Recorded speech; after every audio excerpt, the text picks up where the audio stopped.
Okay, we're going to go ahead and get started with our program today. Thank you everyone for being here. My name is Megan Lewis, and I'm the Arts Alliance Public Funding Navigator, and I'm really excited to have you all join us for the first day of our Arts Alliance Help Desk Workshop series for creative nonprofits. This program that we're doing has been made possible through the support of the Illinois Department of Commerce and Economic Opportunity.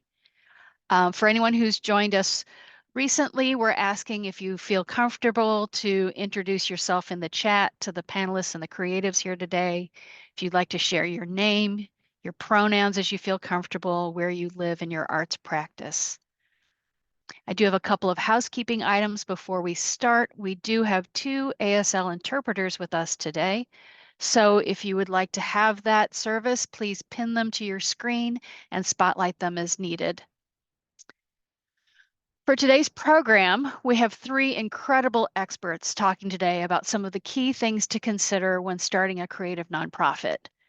Each speaker will do their presentation in turn, and then we will have time at the end for Q&A. And if something comes to mind as they're presenting, please feel free to pop your question into the Q&A throughout the program so we can make sure that we address things that you all have on your minds. So before we get into the presentations, I just want to take a couple of minutes to give you a quick overview of Arts Alliance. So Arts Alliance Illinois is a statewide arts advocacy organization that works to build the creative sector's power through advocacy, policy change, and connection to needed resources to improve the quality of life of communities across Illinois. Our members and network spans all art disciplines across the state. Arts Alliance does direct advocacy and policy work, conducts research relevant to the creative sector, and provides technical assistance to help the creative sector access public grant funds. From fighting for and winning COVID relief funding for the arts and culture sector to helping creatives navigate public funding for the arts, we're here to ensure the institutions and individuals in the arts and culture sector can thrive. And particular to today, our help desk is here to support you and connect you with resources. You can visit our site and chat with one of our staff members. Check out our running list of funding opportunities on our website and get that critical technical support to successfully apply for public funding. We do know that creatives in downstate Illinois and on the south and west sides of Chicago face a disproportionate barrier to accessing the resources that we need. So the help desk is here to help to connect you with the experts and fellow community to make sure that all of us can thrive. Our program today is part of a series we are holding this summer to give you the resources you need to start, grow, and sustain your creative venture. As I mentioned, today is the first in our series, Getting Started for Nonprofits.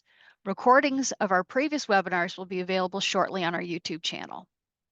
We're going to have 2 more days this week, tomorrow and Thursday, that are focused on starting your nonprofit.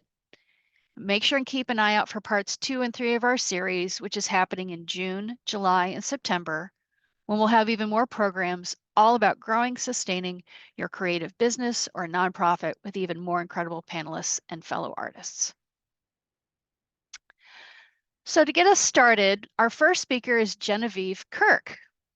Genevieve is a nonprofit leader and educator with over 20 years of experience based in Champaign-Urbana. She is the director of the Center for Nonprofit Excellence at the Community Foundation of East Central Illinois, where she facilitates collaboration and sharing of best practices.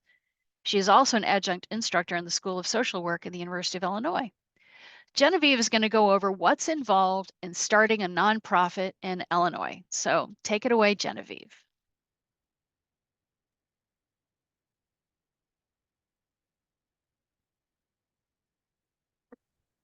Thank you so much. It's great to be here with you all today. My name is Genevieve Kirk, and I am the Center for Nonprofit Excellence Director at the Community Foundation of East Central Illinois, which is located downstate in Champaign, Illinois, about 2 hours south of Chicago. And our community foundation is a little unique in that we have a Center for Nonprofit Excellence, which is committed to helping nonprofit organizations in our area and their boards to be as effective as possible. So we run some workshops, hold seminars, and do some peer circles with local executive directors in the effort to support the mission work that they're doing. We serve a 9-county region in East Central Illinois.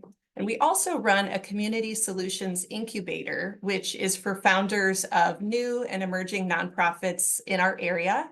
We assist them with training and mentoring, which is how I've become, I would say, sort of the local expert on steps for starting a nonprofit organization. So pictured here in this photo is our most recent cohort of graduates from the incubator program, which just wrapped up this past month. So I'm going to be talking to you all, getting kind of technical on what are all the steps to go through both at the state and federal level to incorporate as a 501c3 organization.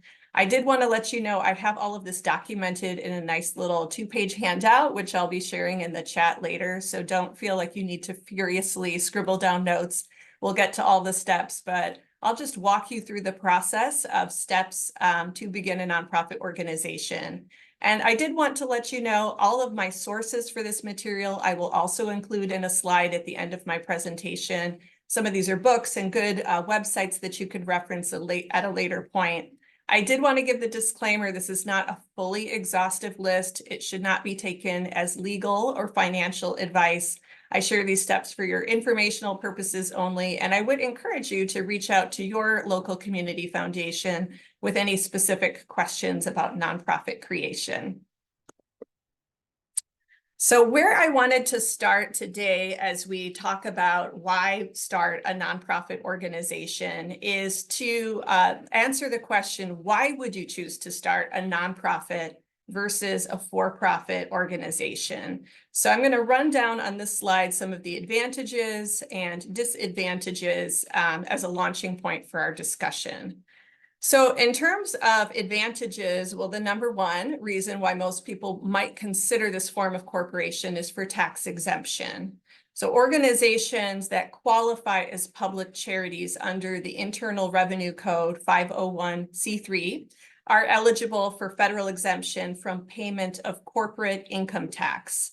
And so once you're exempt from this, normally the nonprofit will be exempt under similar state and local taxes.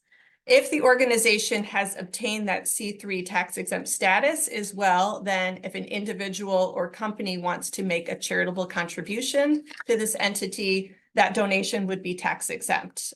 So that is, I would say, the number one reason why many people are interested in becoming a C3. In addition, a C3 status is usually one of the eligibility requirements for your organization to apply for public or private grants. For example, if you were to approach the Community Foundation of East Central Illinois for one of our 2 grant cycles that we offer throughout the year, you would need to show your C3 designation versus being a for-profit or doing this as sort of an individual volunteer-led activity. So nonprofits can then offer tax deductions to individual and businesses that have those charitable contributions. And then having a formal structure for your organization, again, versus sort of just operating it as a side business or volunteer led structure, provides you with that legal entity in its own right, separated from the founders. Incorporation is putting your nonprofit's mission and structure above the personal interests of the individuals associated with it, which leads to the liability advantage. So under the law, creditors and courts are limited to the assets of the nonprofit organization. Founders, directors, members, employees would not be personally liable for the nonprofit's debts. However, there can be some exceptions to this. But again, having that structure that would protect you personally from any liability claims against your organization. So that would be on the advantage side of why you would consider incorporating as a C3. I do like to be very transparent that there are some disadvantages, for lack of a better term, or just some considerations to keep in mind. And the first is that there's a cost associated to creating a nonprofit organization, a cost both in terms of monetary resources, but also time and effort. There are fees, which I'll share with you in the upcoming slides, that are required to apply for incorporation and tax exemption. If you choose to work with an attorney, an accountant, or other consultant, there could be fees for that as well. There's some paperwork. As an exempt corporation, you'll be required to keep detailed records and submit annual filings to the state and IRS by stated deadlines to keep active. So that's a consideration. And then there's shared control. I like to mention to people who are interested, if you are wanting to be the owner of your organization, starting a nonprofit organization, you would not be the owner. The public would be the owner of the organization. You could be a member of the first board of directors. Obviously, as a founder, you're going to have a lot of investment in the organization and feel very intimately tied to the mission of your organization. But ultimately, you will not be the owner of that organization. The public would be, and it would be governed by a board of directors that you would likely serve on in that initial time period. But eventually, you might not actually be involved with the organization down the road. And then finally, scrutiny by the public. A nonprofit is dedicated to the public interest, so its finances are open to public inspection. There are annual filings that you will do as a 501c3, and the public can obtain copies of those state and federal filings to learn about salaries and other expenditures. So there's just a public eye on the work that you're doing, which isn't necessarily a disadvantage, but just a consideration to keep in mind as you're starting a nonprofit. So I would just say there's lots to consider as you're considering the various corporation possibilities for your entity. I would definitely encourage you to reach out to your local small business development center as an additional resource when considering what business structure is best to meet your needs and fit your goals.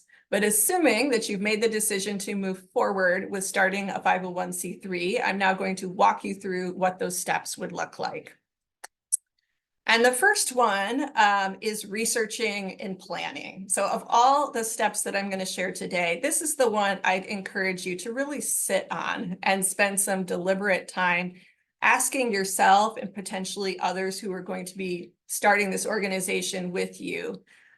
These kind of soul-searching questions that I've listed on this slide today. And I'd say the overall big question to ask is starting a nonprofit the best way to put your vision into a reality? So walk through these questions on your own. And along with these questions, I would ask you to consider if creating a nonprofit is the best choice for your goals. What are some other alternatives that might be possible for you, such as starting a for-profit corporation, a social enterprise? There's fiscal sponsorship that's possible that even exists here with our own community foundation, or partnering with other organizations that are operating in a similar space. Perhaps they could be your fiscal sponsor as well.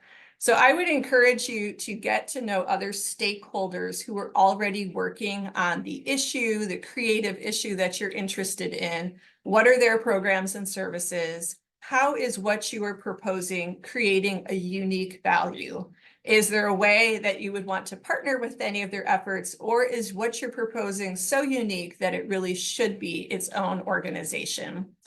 And I ask this question because there are so many nonprofits in existence. In our service area alone here in East Central Illinois, we have over 2,000 501c3 nonprofit organizations. So there's a lot of competition for resources, both at the foundation level as well as with individual donations. That said, I'm a strong believer in the nonprofit sector. That's why I've been doing this work the last 20 years. I am just really inspired by mission-driven work, and I do feel that there is space for unique ventures. And so I would encourage you, don't take any of what I'm saying as a discouragement, but do your due diligence, absolutely, and spend some time researching your issue and who else is working in that space. Next would be, and this is part of that planning and researching process, would be defining your purpose and mission statement. So assuming that you want to apply to be a 501c3 under the Internal Revenue Code so that you can solicit those tax-free donations, your organization needs to be operated for exempt purposes, which I've listed out. Again, this comes from the revenue code, all of those different purposes that are allowed under C3. There are actually 29 different designations of 501c organizations that are exempt from federal income tax. Some people don't know this. So C4 organizations are civic leagues, social welfare organizations like Rotary clubs. 501c6 organizations are business membership organizations, typically like chambers of commerce. There are other designations for social, recreational clubs, fraternal organizations, and so on. Here, I would just encourage you to look at the different C lists of designations. Most likely you'll want to be a C3, and you would determine which of these you're in alignment with, whether it's educational or for most arts organizations, it would be there, or perhaps charitable. So consider how to align your purpose so that you're in alignment with the different exempt designations. And then some other planning steps that I would encourage initially. So market research would be gathering information about your target market and your customers or clients, as we usually refer to them in the nonprofit world. With market research, our aim is to know about these individuals, who they are, and market research is also an important component of business strategy, which will help you to be competitive in the nonprofit space. And then recruiting a board of directors. So in the state of Illinois, at minimum, you need to begin with at least 3 directors on your board. We would encourage you to get to maybe 5 or 7. Those odd numbers are helpful in that if there's a vote of your board and there needs to be an odd number to determine a tiebreaker in any vote. These should be individuals who are likely not familial relations. Sometimes there could be a spouse or partner who's initially on that board of directors. But eventually you're going to want to get individuals with different skills and competencies who can add a lot of value to your board. These individuals will be legally responsible fiduciaries for the organization's governance, finances, and legal compliance. Developing a business plan and a budget would be another good preliminary step. Think about the first year of work in your nonprofit. You'll need to describe your proposed program in detail and document planned expenses and revenue. Who will you serve? How will you serve them? What revenue are you planning to secure in the form of grants, donations, fees for service you provide, individual donations? You'll want to determine when your fiscal year will start and when it will end, whether that's in alignment with the calendar year or not, and what accounting method you plan to use. And in most nonprofits, it's accrual-based counting that we use versus cash-based. And then thinking about names of your organization, you'll want to search the Illinois Secretary of State, Department of Business Services Corporation LLC search to check on availability of your nonprofit's name before reserving your corporate name with the corporation division, and to make sure it's not already taken by another organization. And I would say a pro tip here would be also checking website URLs and social media handles in tandem with this step to make sure that you have unified naming and marketing of your organization across the different platforms you plan to be on. So that's a lot. That's all step 1. And again, though, that's the step I'd encourage you to sit on and really consider before moving forward. Step 2 would be, we're getting into some of the more filing at the state level. So first, you'll need to appoint a registered agent. That likely will be you, but it could be someone else on your board of directors. This agent is the person responsible for receiving legal notices on behalf of your organization. And this appointed registered agent must be physically located in the state of Illinois. Next, you'll file your articles of incorporation, which are a set of formal documents filed with the Illinois Secretary of State. And this legally documents the creation of your nonprofit corporation. You can file this online. You'll need a credit card to pay the $50 filing fee, or if you are in a hurry, it's a $75 fee for expedited services. We would encourage you as well, in tandem with this step, to publish a notice of intent to incorporate in your local paper, just to let people know in your local community that you are officially incorporating. Then you'll file and obtain a federal employer identification number. You've likely become familiar with this acronym EIN from the IRS. It's a unique 9-digit number assigned by the IRS to identify your nonprofit, similar to a Social Security number, but at the organizational level. You'll visit the IRS website to file for this. Then drafting bylaws. So nonprofit bylaws are the main governing document for your nonprofit corporation. They supplement rules already defined by the state corporations code, and they're basically going to guide how your organization is run.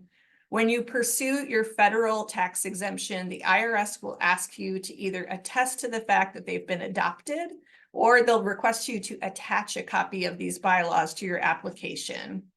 Bylaws basically document the actions and decision-making of your board of directors, and they're helping to prevent or resolve conflicts or disagreements. I would say that it's very helpful to look at samples of bylaws so that you can model yours after a sample template. Again, you can ask your local community foundation for some template bylaws if you're starting from scratch, or another nonprofit that you are working with would likely have them for you to review. I'd be happy to provide you with the template as well. We would encourage you to develop a conflict of interest policy, which would ensure that your board or other interested parties, be them volunteers or staff, would avoid conflicts when decisions are made regarding the use of the organization's assets or resources. So it's a best practice to have your board members as well as your employees, when you have employees, to sign a conflict of interest policy. And then you'll hold your first board meeting. And at that very first board meeting, members that are identified in the articles of incorporation will elect your very first slate of officers. So if your board meeting is 3 people, likely you'll have them at that time elect themselves to be president or chair, secretary, and treasurer. So those are the 3 officer roles that are required in the state of Illinois. This meeting is required by law and must be documented officially through meeting minutes. Other business you might want to attend to at that first meeting would be approving a mission statement and a conflict of interest policy. So all of this, so far, is primarily at the state level. Once you've finished all of your work at the state level, then you will be applying for that 501c status, that coveted status, so that you can receive tax-deductible contributions. I do want to let you know, you don't need to do this step right away. You can complete everything that I've talked about in step 1 and 2, and then come back to the federal level within 15 months of the date that you filed your articles of incorporation at the state level. So take a deep breath. You have some time to get to this step. For this, you'll complete and file with the IRS its Form 1023 or 1023-EZ, and you'll decide which form is best for you, dependent on this eligibility worksheet that you can find on the IRS website. If you're listening in for fees, the fee for the 1023-EZ is $275. The Form 1023 has a fee of $600. So that is at the C3 level. And I can let you know, one of our incubator members just went through this process recently, and the turnaround was very quick. So that's a good thing. In the past, especially in the COVID era, this was really held up for months at a time, but I'm hearing that it's a quick turnaround these days, which is good news for many organizations. So step 4 is you're going to finish your filings with the state of Illinois. So one form that you'll want to fill out before you begin soliciting for charitable contributions, there's a very simple form, registration statement, that's required by the Illinois Charitable Trust Act and the Illinois Solicitation for Charity Act. You can find this form at the Illinois Attorney General's office, and it just puts you in good standing before you begin soliciting donations. And then you'll file for your state sales tax exemption. So to request this exemption or E number, An exclusively charitable, religious, or educational organization must submit its Form STAX-1, application for sales tax exemption, to the Illinois Department of Revenue. Again, this is all on a handout I'm going to give to you here. I know it's a lot of information I'm sharing, but bear with, we're almost at the end. Step 5, and I would consider this the last step that I'll share with you, is to assess your insurance needs for the organization. So everything, including general, hazard, property, and directors and officers liability, or D&O insurance. And I would say at minimum, you should purchase D&O insurance before you start operating. This will protect your board of directors and officers from any claims that could potentially be made against them while serving. So it'll give them and you some peace of mind. So if you've made it this far, congratulations, you're officially incorporated. And what's next? Like, what do you have to do on an ongoing basis to remain compliant? So there are a few maintenance requirements you need to be aware of, and they must be done on an annual basis. So the first is all non-for-profit corporations must file an annual report of officers and directors with the Illinois Secretary of State. So this is where the form will be sent physically by mail to your registered agent 60 days before the due date. I hear we just received ours here at the Community Foundation recently. So failure to file this report can result in involuntary dissolution of your corporation. So this is why it makes sense to check your mail and make sure you're getting your forms done.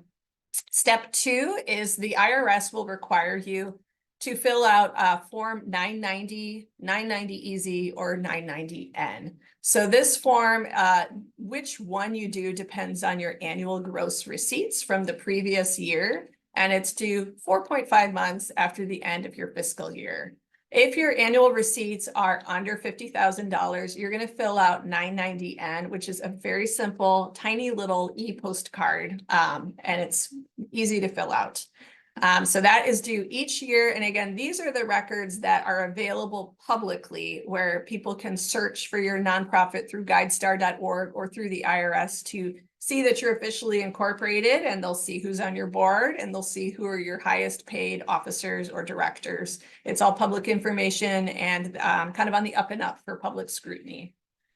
And then the IRS, the Illinois Department of Revenue, and the Illinois Attorney General, they might require you to do other returns. It just depends on your status as a tax exempt or non-tax exempt corporation. So I would just say consult the appropriate agencies that you have consulted in your incorporation steps to make sure that you're doing all of their annual requirements.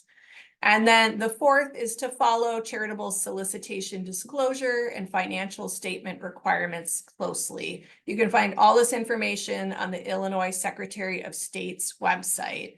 These include written acknowledgement of charitable contributions and that organizations must make certain documents available publicly.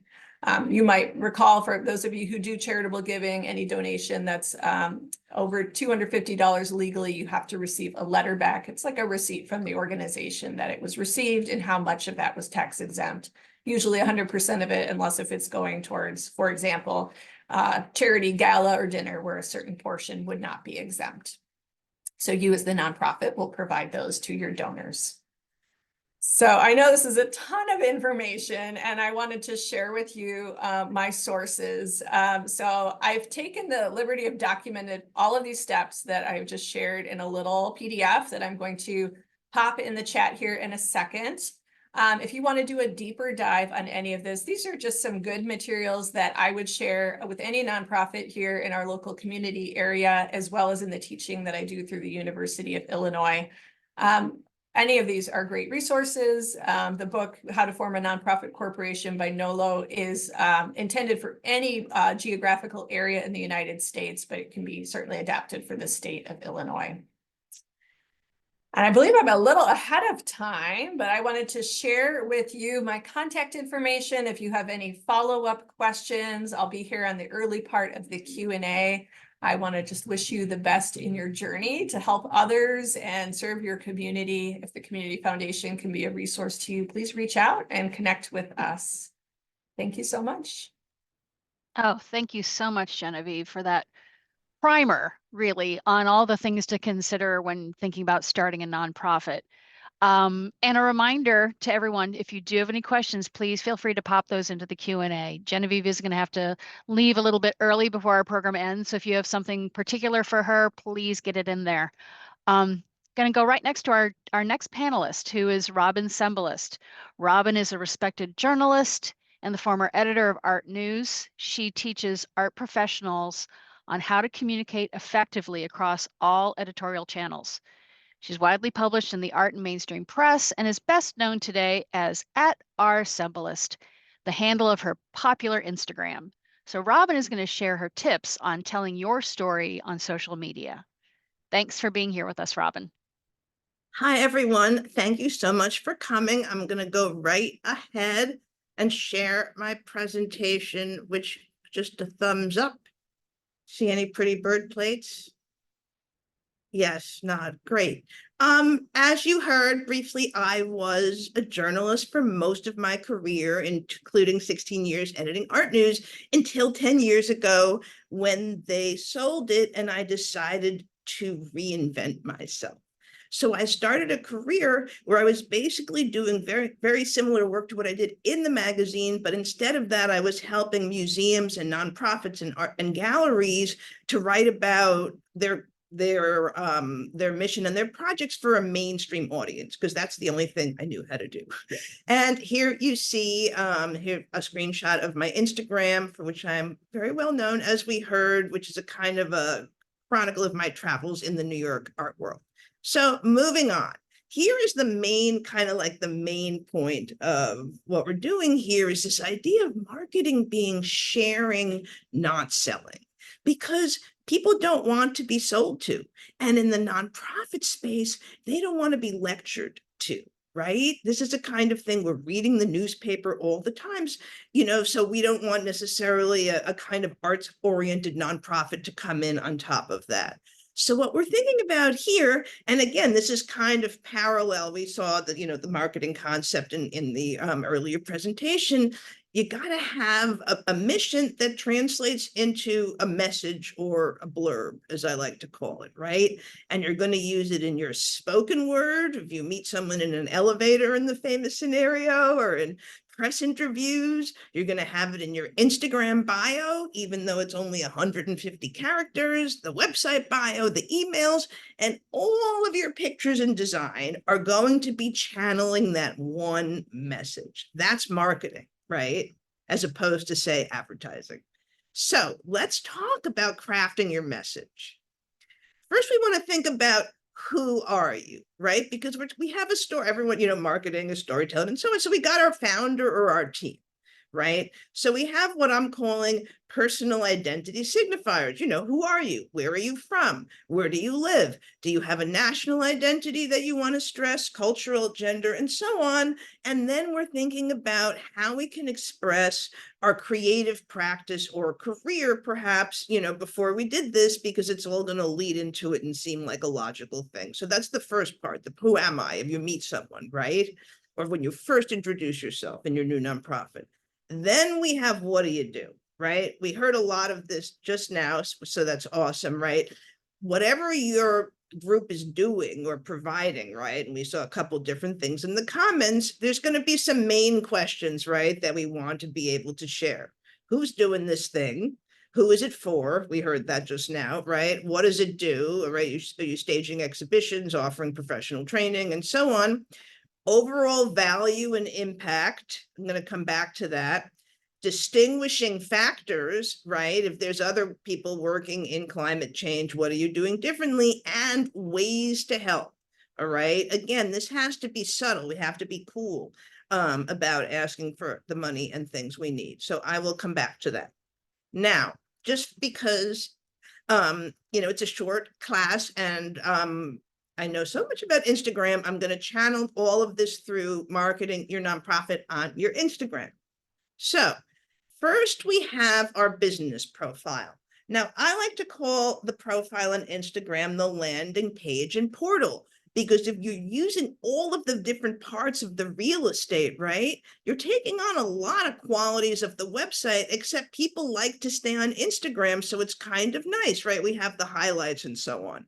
And what I want to point out in these two bios from dance companies, again, is this kind of distinguishing factor. Again, not trying to say everything, but trying to say the essential quality, right? Internationally recognized boutique hybrid brand of prolific movement illustrators that presents and fosters innovative and progressive theater. All right, I'm feeling that, right? La Mezcla is a multidisciplinary rhythmic ensemble rooted in Chicana, Latina, and indigenous traditions and social justice, right?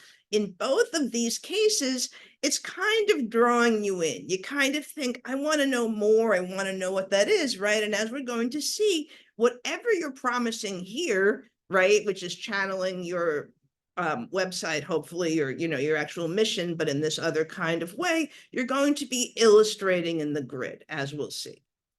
Now, the personal profile too is an important part of this, right? In nonprofit, especially with founders, right? So these are people in nonprofits who aren't necessarily founders, but I quite like their profiles, right? Because again, it's going to be more about sharing those essential qualities, right, of who you are as a person across the board, rather than trying to fit it all into the space, right? So I'm not saying that you need to use emojis and your famous sayings and so on, as we see Janine Gael do, who's a curator in the National Museum of African Art in Washington. But I'm saying that it's working for this person, right? We're really getting, again, a vibe. And the same thing here with Shandine Brown, right? Who's a curatorial fellow and also a designer. And you can see how this typographical pattern is kind of echoing the Dene patterns in the artist's jewelry. And I thought that was such a clever thing to do, right? To kind of, again, it's an identity, what we might call an identity signifier. Am I saying that you need to make a design with, your hashtags and so on? No, right? But I'm saying, again, trying to kind of situate yourself in a creative space comes in every different way, right? Now, let us talk about your Instagram grid. On our grid, what I like to say about museums especially is this idea of the wall turning into a window. Right? Before, we saw it as a building and a collection that might be a collection of objects, but now we can show it as a kind of collective of people collaborating, right, to take care of the objects, display them, and so on. Right? So we want to think about all of the different mission points when we're doing the grid to kind of storyboard them, the mission and the services, right? So what we're going to see most often is a kind of magazine style chronicle, right, of what it's doing, telling the story through pictures, right? The more the picture says, the less you have to write. And on this grid, you're going to see promotion for the current and upcoming programs. And again, offering calls to action to participate. That's what we're doing here. We're not selling, they're not buying. We're trying to kind of bring them into the community, so to speak, right? So here's an example of this. These are screenshots from two of the larger museums, the Studio Museum in Harlem and the MCA in Chicago, right? And in each case here too, we see it's not just about promoting the exhibitions and the programs, but you're getting the kind of whole story, right? The conservation, the education, things the press doesn't necessarily like to cover so much, right? Unless there's some big name attached to it. Here you have all that. You have inside the galleries, behind the scenes, right? The shows being put together, people enjoying the shows and programs, right? So it's this kind of overall, these kind of like intertwining strands of all these stories that are coming together.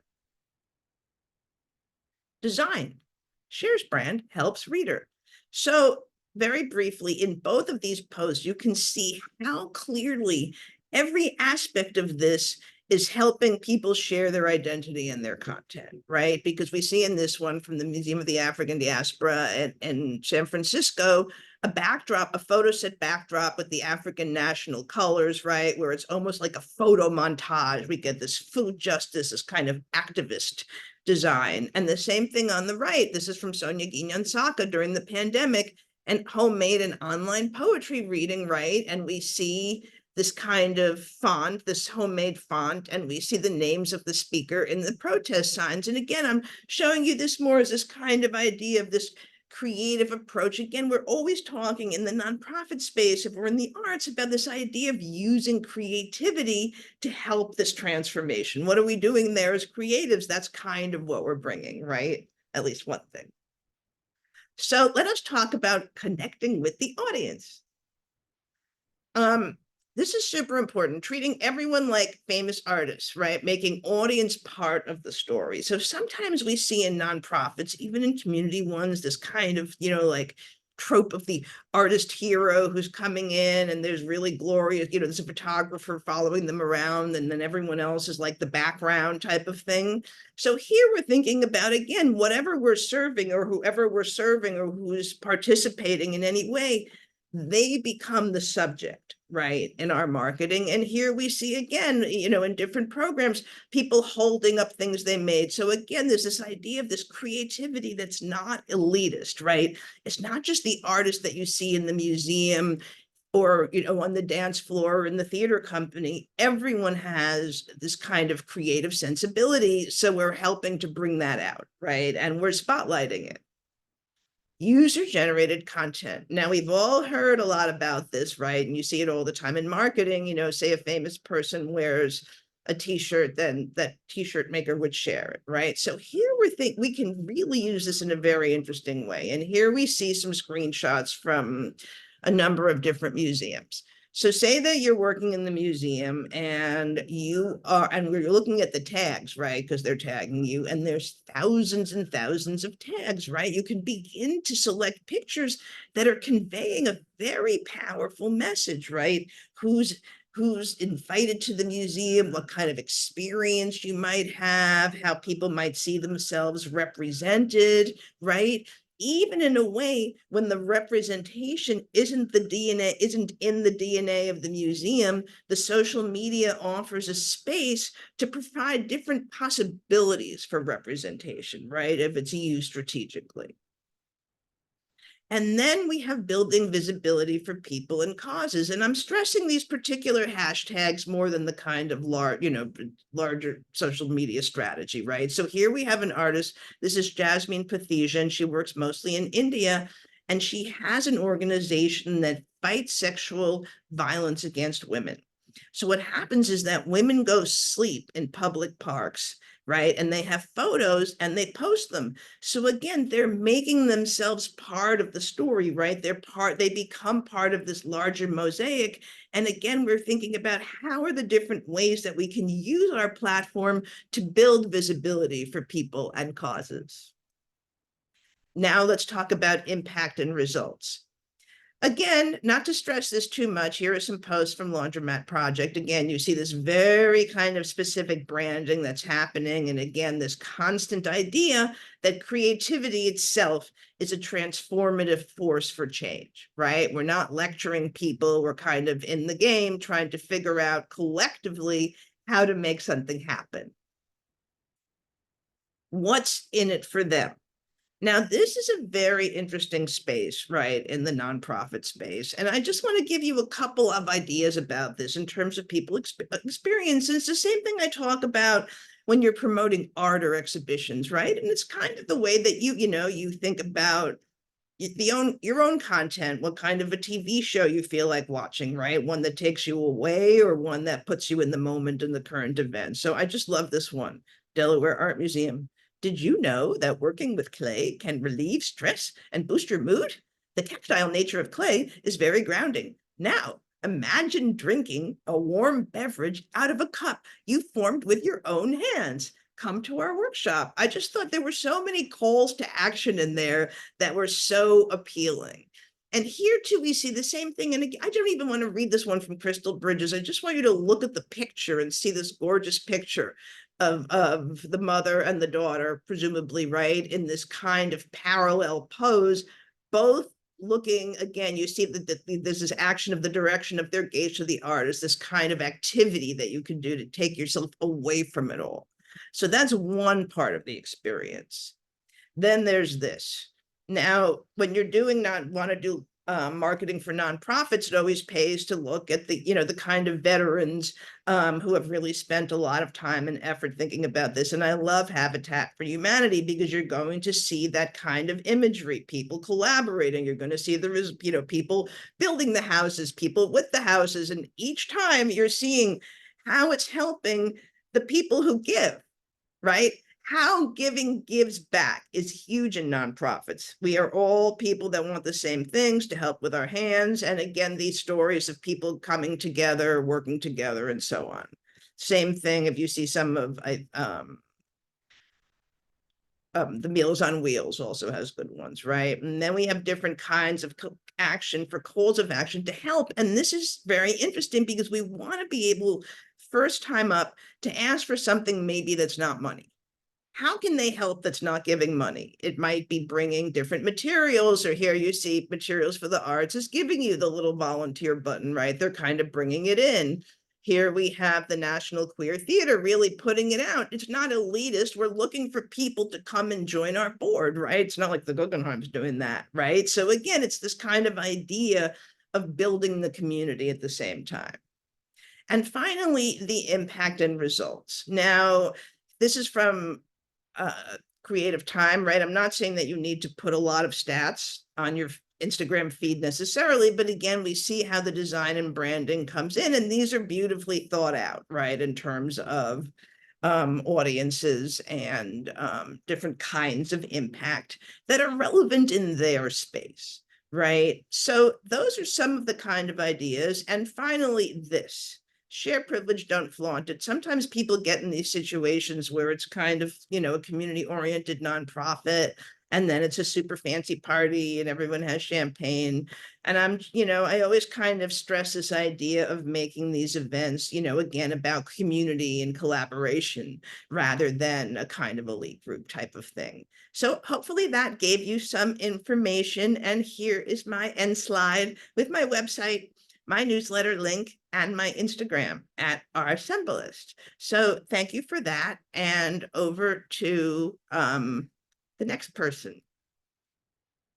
Thank you so much, Robin. I always appreciate your deep dives that you do into social media and showing how it can define someone's online identity, but also in the context of a nonprofit, really give people experiences so they can better understand what your mission is. Our final panelist today is Sue Greenberg. Sue is Executive Director of Volunteer Lawyers and Accountants for the Arts. And Sue joined VLAA in 1986. She worked summers at the Muni from 1982 to 2021, first as a stage manager and then as company manager. Sue's a graduate of Washington University, where she majored in art history and urban studies, and she's going to be sharing some of the top financial mistakes that nonprofits often make. So I'll turn it over to you, Sue. Hi there, everyone. I don't have a PowerPoint for you, but I do have some quick tips that are going to be important as you launch your new nonprofits. But first, I really want to do a shout out to Genevieve for that great overview of the steps in starting a nonprofit. It's something that we do often here because, like Genevieve, I believe, people want to start a nonprofit, they should do it. And they shouldn't be listening to funders who say, oh, we have too many. Don't have anything new come on the pike. I think that is very short-sighted. So I would also add, though, because I'm with Volunteer Lawyers and Accountants for the Arts here in St. Louis, and we have colleagues up in the Chicago area, Lawyers for the Creative Arts. If you're going to undertake establishing a nonprofit tax-exempt status, you saw all those steps, and within them, there are steps within the steps. And we would encourage you to get the help of an attorney through that process. And if you live in our service area, which is really the counties in Southern Illinois nearest St. Louis, or the rest of Illinois, please reach out to Lawyers for the Creative Arts, and they will walk you through the whole process with a volunteer that is really experienced. And I saw there was a question in the chat about what happens if you lose your status. again, go to Lawyers for the Creative Arts or contact us, and we will help you through all that. You know, what you all are experts in is making art, and we are very lucky that we have lawyers, and in St. Louis we also have accountants that believe in what you're doing and want to help you. So I'm going to talk about some financial aspects of what is going to be in your life if you're going to be starting a new nonprofit. And it's not to scare you, but just as a reality check that we call it, actually, we do a program here called Accidental Arts Administrator. And we do that for folks that have started new nonprofits to walk them through some of the things that are not about making or presenting art, but about what you need to do infrastructure-wise to keep the nonprofit alive and prosperous and growing. So my first, I have 8 quick tips. And my first one is that you're going to have an annual operating budget. Now, in the nonprofit world, there are really 2 kinds of budgets. And the one that's probably going to come easiest to you, I would call a program budget. That's if you were going to do a particular exhibit, or you were going to do a mount a play. You probably have some sense of what it's going to cost to do those things. And we most often see program budgets when we're applying for at least some grants. And then there's the operating budget, and this is what it's going to cost to keep your organization running. Probably for an annual operating budget is what we see most often. So it will begin with at the start of your fiscal year, which could be July 1st, it could be January 1st, sometimes it's the fall. That's something to be thinking about when you start your nonprofits, what it's going to make sense in terms of your fiscal year. And I talk to nonprofits a lot about budgeting, new nonprofits, because you all are super optimistic, which I think is fantastic. But when you're thinking about your budgeting, I'm going to ask you to resist the temptation to bank on hope. What do I mean on that? Well, you're just going to decide that you need to raise X number of dollars to do whatever it is you do. And you're going to say that you're going to get all this grant support. Well, you may get some, but you're probably not going to get as much as you would like, certainly as a new organization.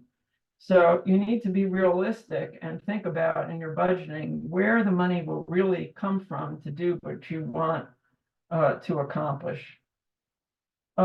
We talked about, or Genevieve did, the whole idea of a board of directors, and in the budgeting process, the board of directors should be approving your annual budget and then looking at it along the way to see how it's going, because a budget is a plan, and then you want to be comparing your budget to what has really happened. Next, with new nonprofits, how do you keep track of the money that's coming in and out? So we recommend that everybody get on QuickBooks Online.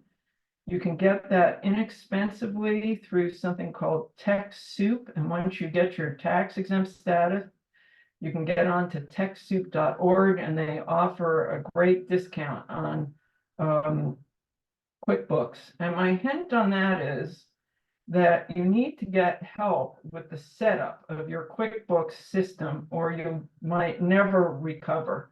Once it's set up correctly by an accountant or somebody who's experienced with keeping nonprofit accounting on QuickBooks, pretty much anybody can keep up to date with adding in what has been spent and what has come in. But you really want to make sure that the setup is correct. Next, number 3, you're going to have to be preparing financial statements, and there's sort of 2 varieties of those. And if you have had any experience in the for-profit world, it's similar. So, but because it's nonprofits, we call them something different. So there are 2 main statements, and one is called the statement of financial position. And in the for-profit world, we call that a balance sheet. And it serves as a snapshot of your organization on a particular day, and it reports on things like your assets. And in your case, as you're starting out, it may be the $200 that you have in your bank account that day. So very simple. And then your liabilities, what may be owed if you know that there are bills coming, and that would be what would be in the statement of financial position. Then important is to have a statement of activities, which for-profits call profit and loss statement.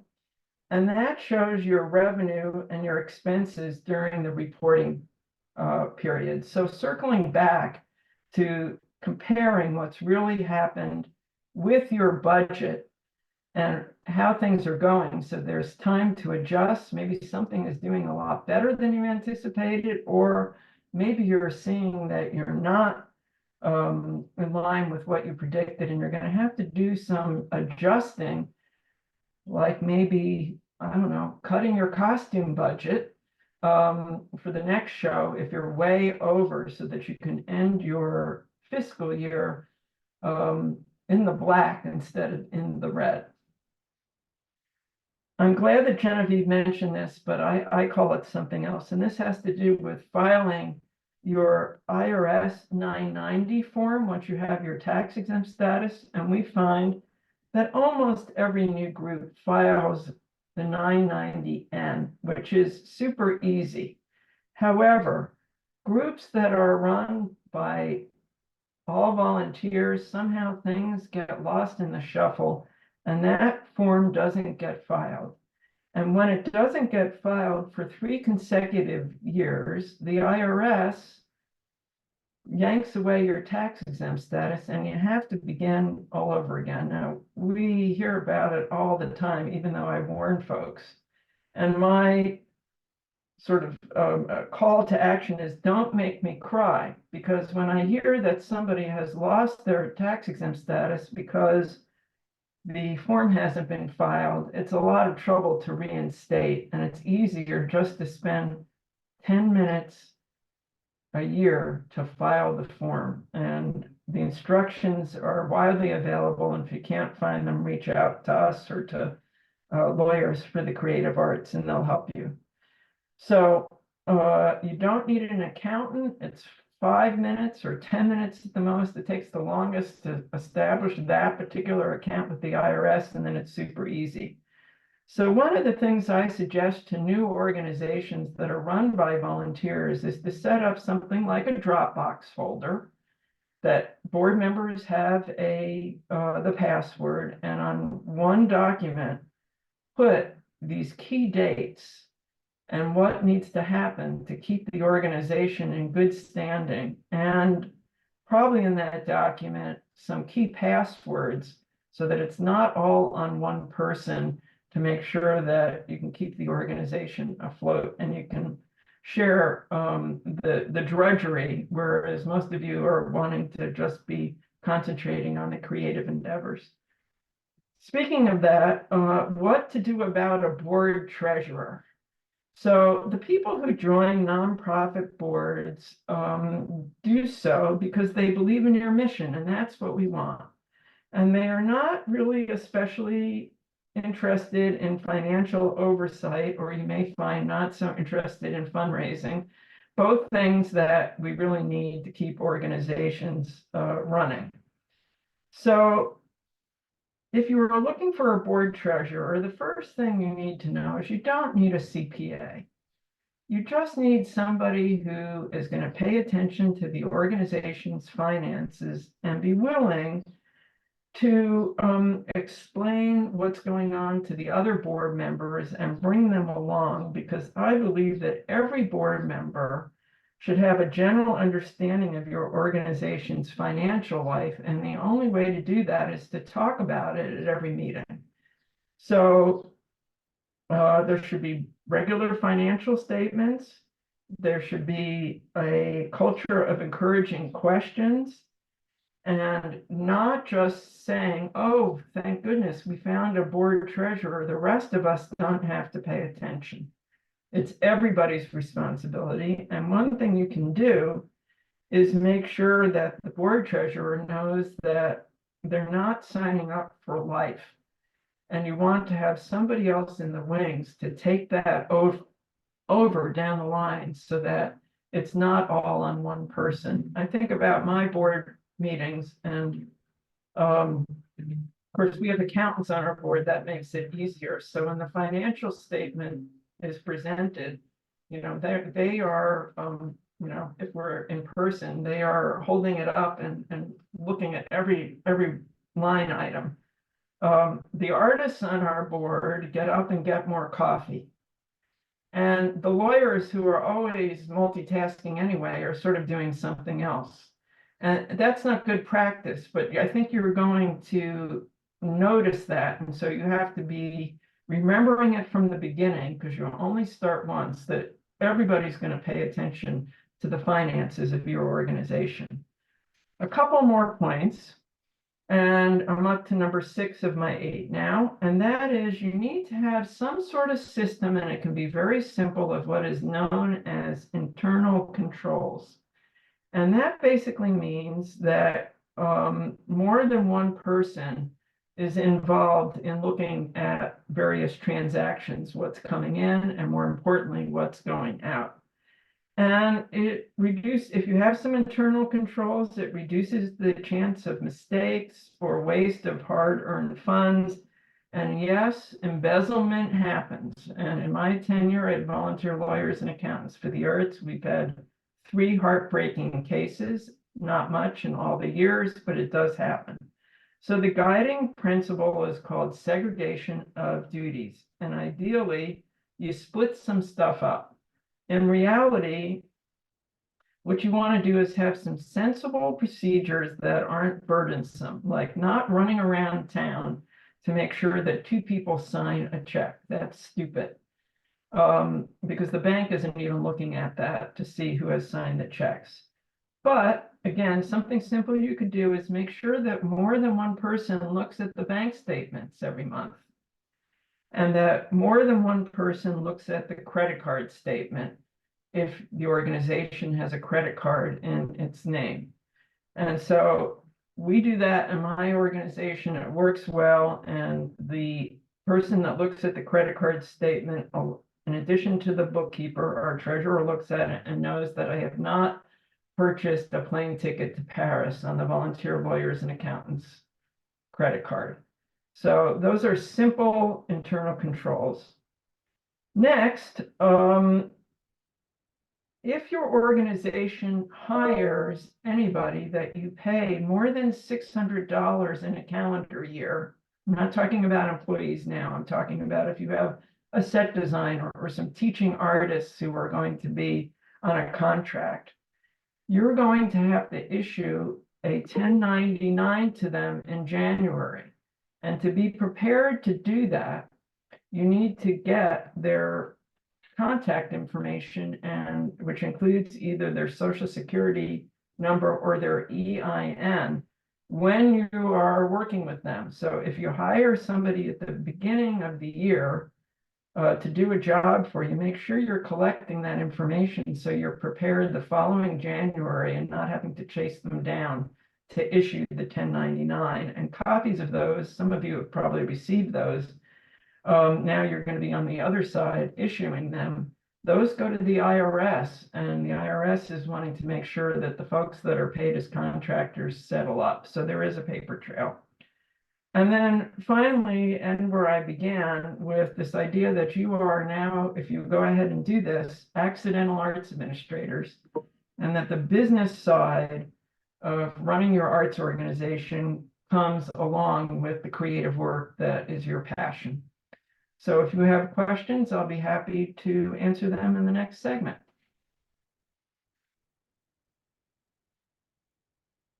Thank you so much, Sue, for that. And a few things to follow up on what Sue commented on. Lawyers for the Creative Arts is a partner of the Arts Alliance. And so thanks for that shout out to them. They will also be presenting later on in this series. Also, tomorrow's program is going to go deeper into internal controls, which Sue touched on briefly. So be sure and join us then to be able to learn more about that. And we do have a program upcoming on QuickBooks. So Sue, you did a lot of promotion for us that we didn't have to do ourselves. So I really, really appreciate that. You're gonna get my invoice.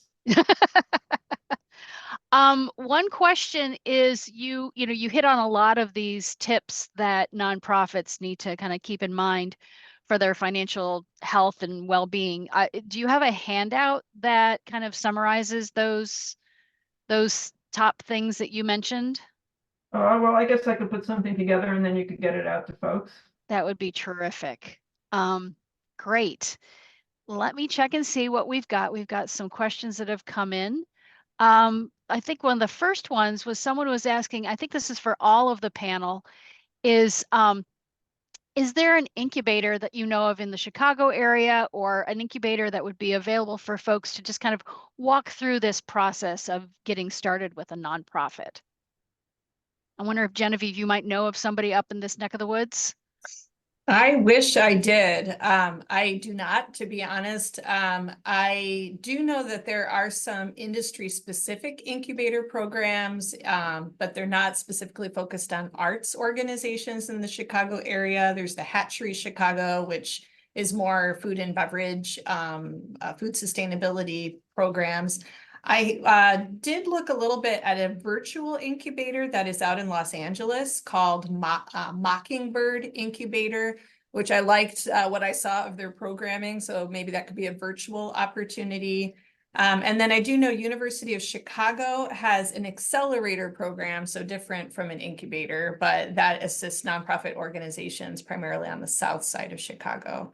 But I'll drop the Mockingbird Incubator, again, that virtual one that's out in Los Angeles, in the chat in case if anyone is interested in that. Great, thanks. And then I do see the question, could Chicago organizations come to you? Oh, well, I feel flattered that you're interested in that. We do serve just the 9-county area in East Central Illinois. That is our defined service area for the Community Foundation. That said, that we have a lot of materials, including recordings that we've posted on our YouTube channels. So that could be a resource for you as well. And if you had a specific question, I'd be happy to send me an email. I'd be happy to chat with you. Great. There's another question about when you issue someone a 1099. And if I understand the question is, do you need to give someone a 1099 if the money that you are paying them is coming from a grant for a specific project versus grant money that's awarded to the org for unspecified purposes? So general operating versus restricted funds. Yeah, I'll take that one. It doesn't really matter where the money comes from. In this case, it's about the money going out. And if the person has made more than $600 or has been paid more than $600 in a calendar year, so this is not your fiscal year, it's in the calendar year, you must issue the 1099.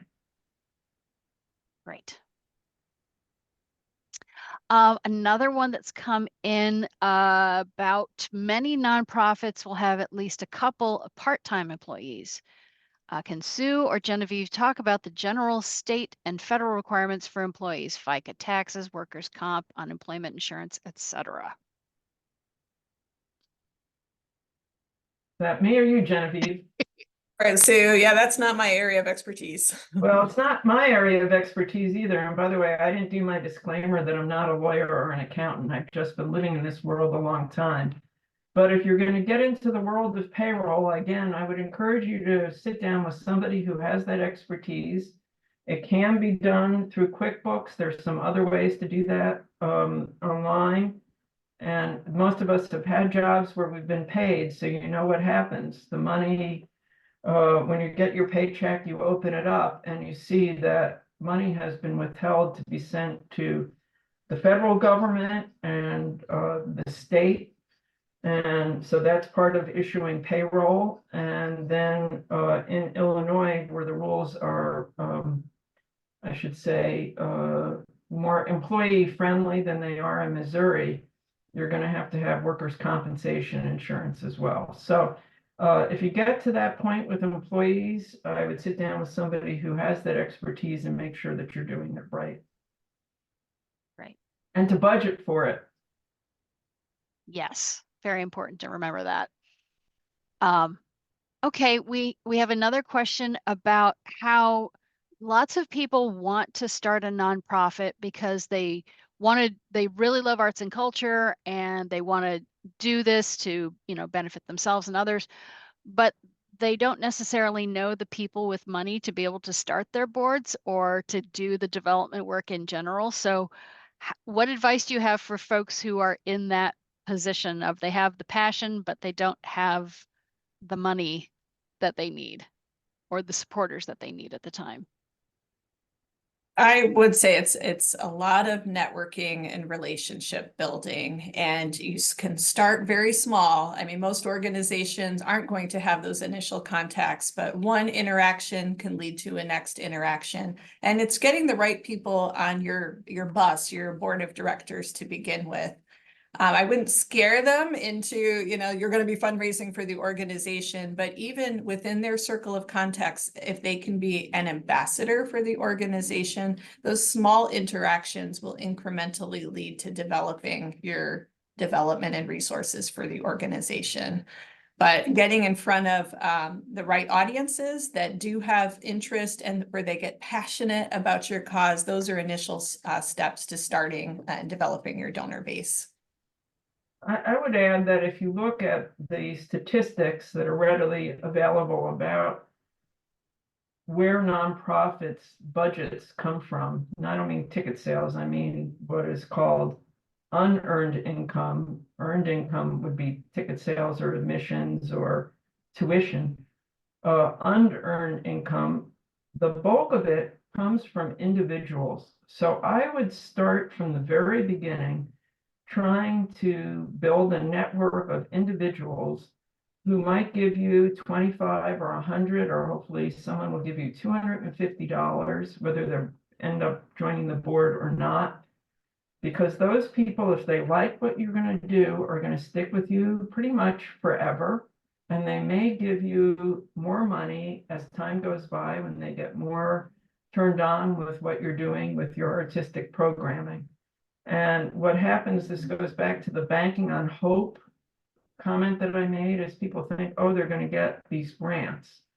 And there's some grants that you might get early on that might be every year, but it could also take a while to get into grant success. And then you might get it 1 year and then you don't get that same grant the next year. And individual donors are your best friends. So start on that. And as you're recruiting your board members, talk to them about that they need to be donors right away. And if they would all just use their networks to see if they can't find 10 donors and build it that way. It's sort of like a pyramid. You need people who are going to give a little, and then hopefully some people up who are going to rise up at the top and give you some what we would call major gifts, however you would define that. Great. Another question on the 1099 situation. So someone's organization has already transferred a payment of over 600 to a contractor about 3 months ago, but they did not issue them a 1099. They're Right. wondering, So- can they do it now? Oh, no. So if it was 3 months ago, you don't have to issue it until a year, well, this coming January 2025 for calendar year 2024. So you're not behind. You are remembering, and it's on a list somewhere for somebody to remember to do that in January. Okay, great. And is anyone aware of any software, website, or an app where you can safely collect the information of 1099 employees? Well, what you want from them is just a simple W-2 form. Pretty sure I'm saying the right one. And it's just a one-page form where they fill out their name and their address, and they give you your social security number. And someone's saying, well, QuickBooks will issue those for you, but you have to have the information in QuickBooks that you paid so-and-so and their address and how much they were paid and what their social security number is. So you still need to be collecting it. And I believe it's a W-9, I think, that you would issue. And you probably, once you see it, you all have filled those out because you've been paid by other people. But it's basically name and address, and if you collect it some other way, you don't need the form. Oh, you can send the form through QuickBooks. Yeah. I guess I'm not sure that everybody's going to be on QuickBooks right away. Right. Well, everybody please, oh, here's another question. I was about to say, ask for more questions to come in. So what is the best practice to integrate a fee-for-service contracting consulting model as a mission-driven revenue stream for the organization?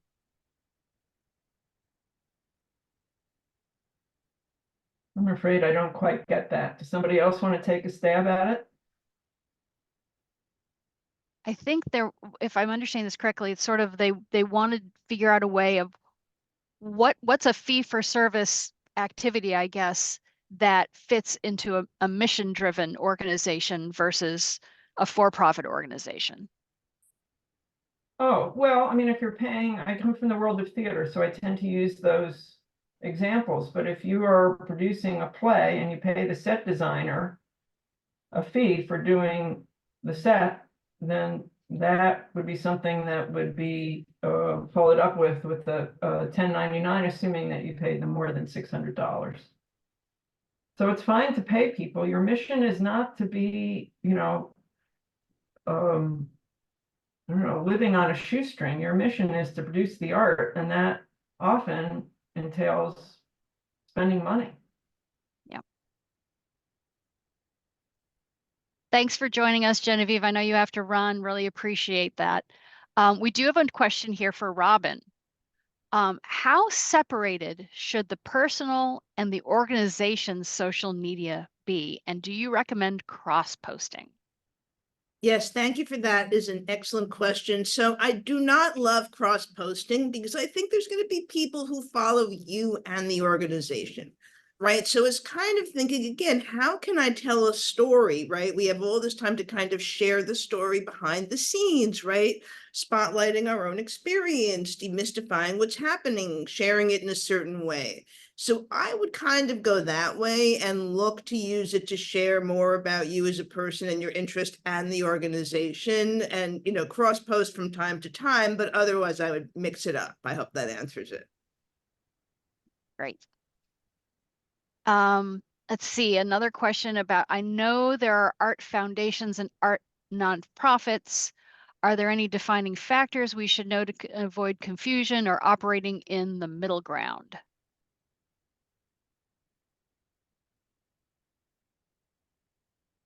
I don't know of too many that are in the middle ground, but it does exist. More typically, though, there are the folks that are giving out money and the people that are asking for it. And here in St. Louis, we do have one foundation that does do programming, but it's fairly unusual.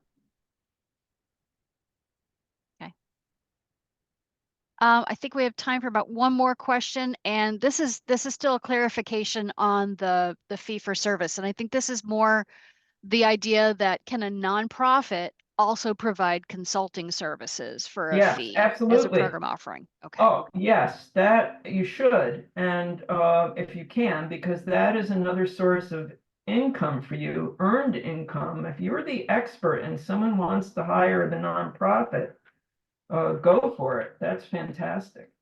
Yeah. What would be an example of that kind of a consulting situation?